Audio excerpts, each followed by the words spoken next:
41번 인증 표준 물질을 이용하여 투과율을 8회 반복 측정한 결과 T테이블을 활용하여 이 측정의 신뢰도가 95%일 경우 우연 불확도로 옳은 것은, 먼저 T테이블이 주어졌을 때 신뢰 구간을 구하는 공식은 이렇습니다.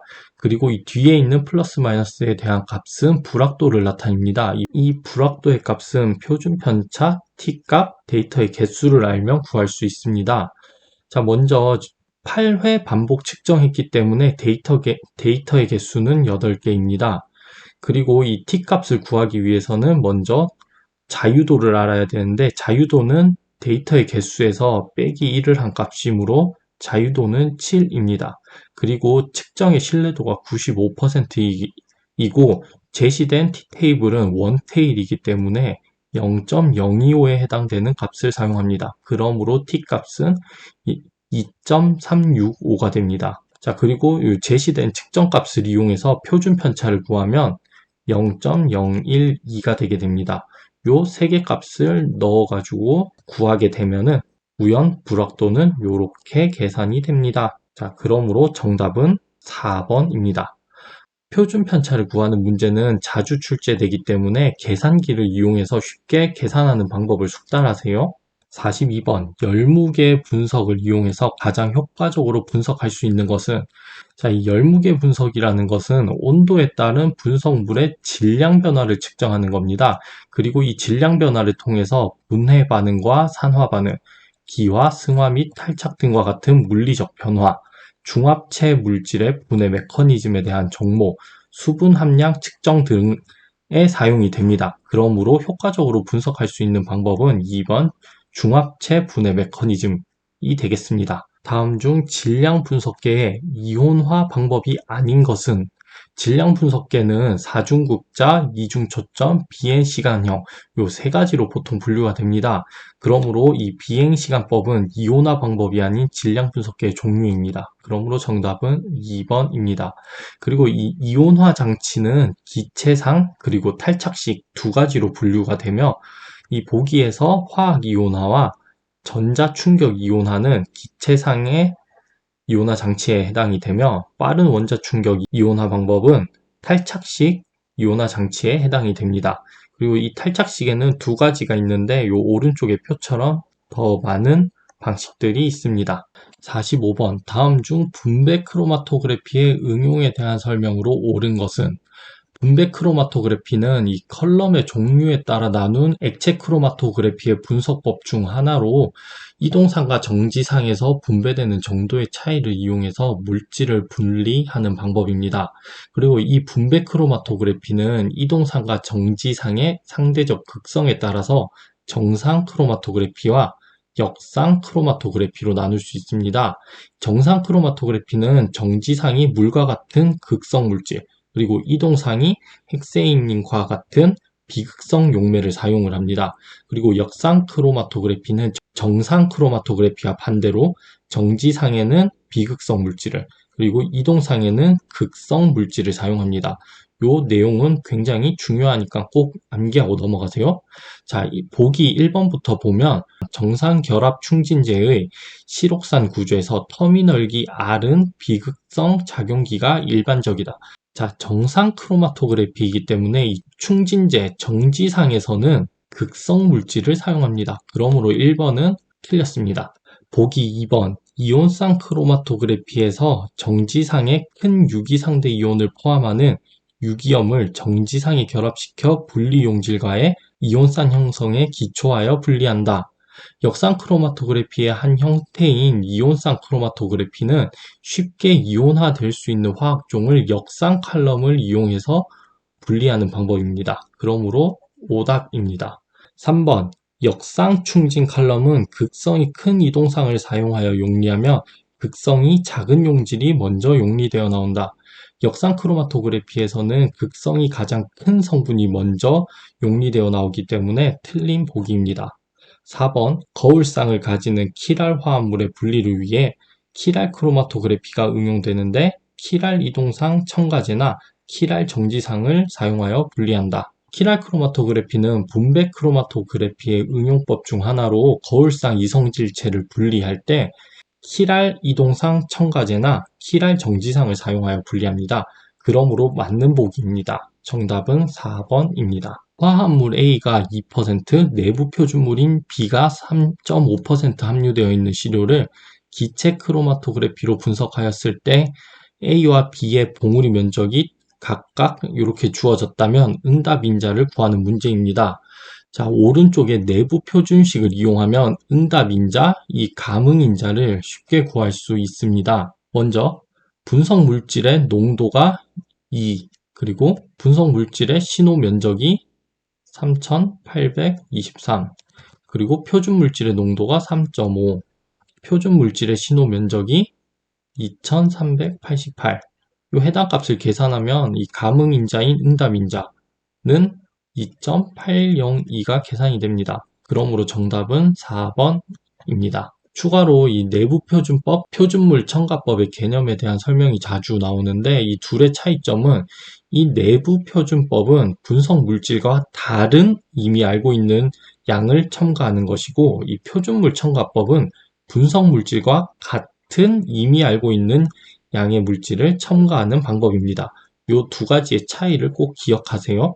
적외선 분광법에서 한 분자의 구조와 조성에서의 작은 차이는 스펙트럼에서 흡수 봉우리의 분포에 영향을 준다. 분자의 성분과 구조에서 특정 기능기에 따라 고유 흡수 파장을 나타내는 영역을 무엇이라고 하는가? 적외선 분광법은 분자들의 구조를 밝히기 위해 사용되는 분광법으로 적외선은 분자 결합 사이에 고유 진동에 따라 흡수되며 흡수되는 파수를 통해서 분자 구조와 작용기를 알 수 있습니다. 자, 이 오른쪽에 적외선 스펙트럼을 보면 1200 이하의 흡수 파수는 지문 영역으로 분자의 성분과 구조에서 특정 기능기에 따라 고유 흡수 파장을 나타내는 영역입니다. 그러므로 3번이 되겠습니다. 회절발의 단색 화장치를 이용해서 해당하는 파장을 분리하기 위해서 필요한 슬릿의 나비를 구하는 문제입니다. 이 제시된 스펙트럼을 분리하기 위해서는 이 슬릿의 나비는 유효 띠나비를 역선 분산능으로 나눠서 구할 수 있습니다. 즉, 이 해당하는 공식은 유효 띠나비와 스펙트럼 봉우리를 분해할 수 있는 능력 사이의 관계를 나타내는 공식입니다. 이 유효 띠나비는 이 두 개의 슬릿 나비가 똑같을 때 이 띠나비를 2분의 1로 나눈 것을 유효 띠나비라고 합니다.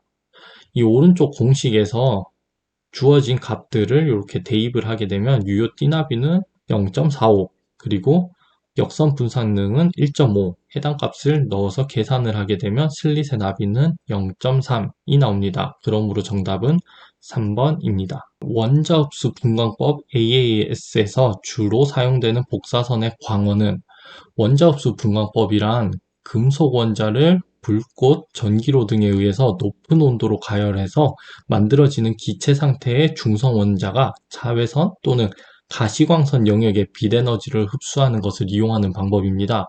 이 광원으로는 대부분 원소에서 사용되는 속빈, 음극등, 그리고 비소나 셀레늄과 같은 휘발성 원소 분석에 이용되는 전극 없는 방전 등 이 두 가지를 많이 사용합니다.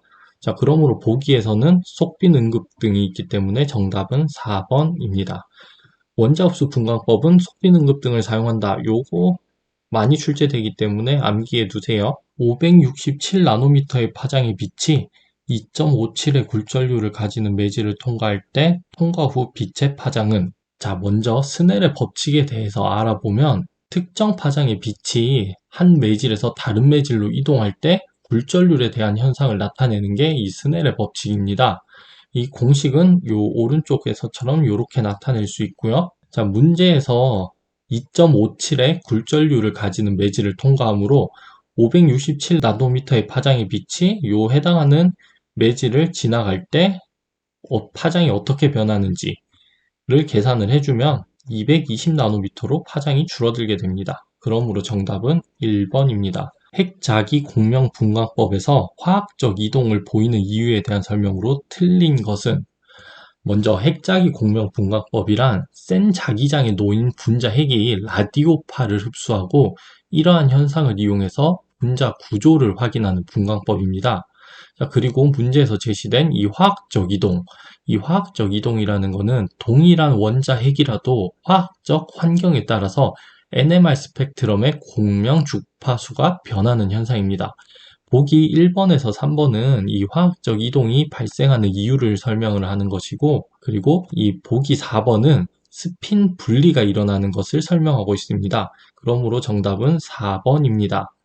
자, 이 스핀 분리 또는 스핀 갈라짐이라는 것은 한 핵의 자기 모멘트가 바로 인접한 핵의 자기 모멘트와 상호작용하기 때문에 봉우리의 갈라짐이 일어나는 건데, 예를 들어서 이러한 친구들이 연결이 되어 있을 때 인접한 분자에 의해서 요 봉우리들이 이렇게 갈라지는 현상을 의미합니다.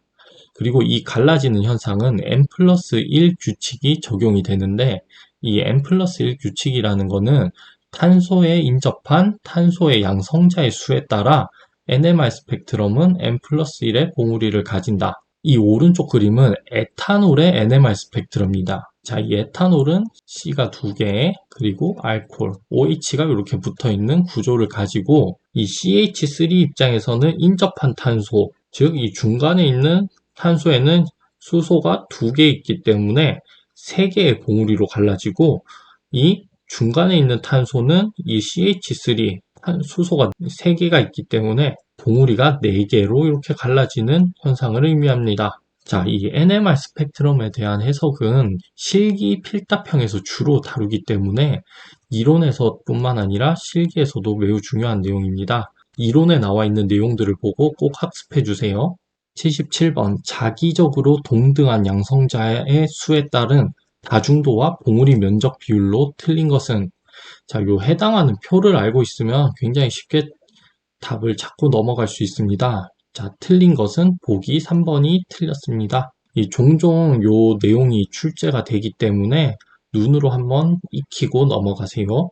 78번, 유도결합 플라즈마 토치에 시료를 도입하는 방법이 아닌 것은, 유도결합 플라즈마 시료 주입 장치에는 크게 분무기, 그리고 증기화법, 그리고 증발법 3가지로 나뉩니다. 이 분무기법은 액체 시료를 주입할 때 널리 사용이 되며, 교차흐름 분무기법, 초음파 분무기법이 있고, 전열 증기화 장치는 액체와 고체 시료를 도입할 때 사용을 합니다. 그리고 전기아크, 스파크, 레이저 증발 등의 장치들은 고체 시료 도입에 사용이 되며, 전기아크, 스파크, 레이저 빛살 등이 시료와 상호작용해서 증기와 미립자를 형성하고, 비활성 기체인 아르곤에 의해서 시료가 토치로 이동을 하게 됩니다. 자, 그러므로 1번과 2번, 3번은 시료 도입 방법에 해당이 되고 4번 질소냉각은 시료 도입 방법이 아닙니다.